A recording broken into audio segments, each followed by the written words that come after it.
This tool is pretty essential if your ball joint doesn't come out right away. I found a technique. If you don't have an impact gun, I'm just gonna sit on the camber arm like this, and then we're just gonna give it a nice tight squeeze, and it should come out shortly here. Let's see, we squeeze. Holy shit, it broke. Woo!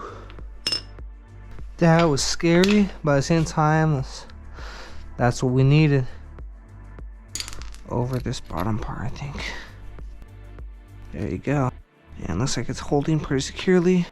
We're just gonna have to add some more grease, because obviously you do want this to be nice and lubed up. Alright, we got the grease right here. This is multi-purpose grease, so should work, right?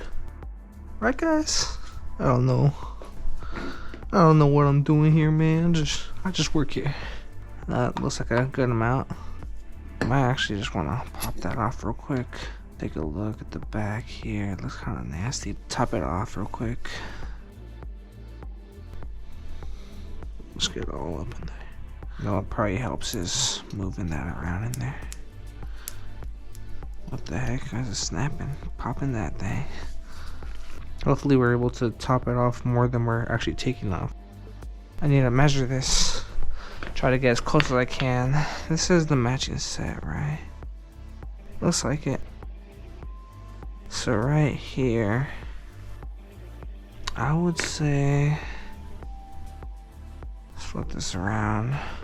It is pretty spot on as far as the fitment goes. No way. That actually did it. I mean, there's literally no other way that would happen, but holy, that was stuck on there. Jeez, whoever tightened this was Hulk or something.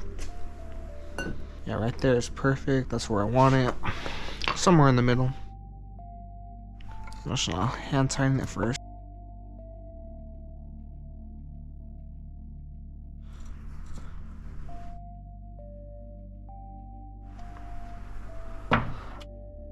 Let's see how it fits, and I just want to get those bolted in kind of nice, and then we'll try matching this up.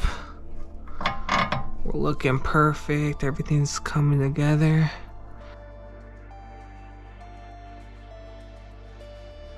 Got the washer.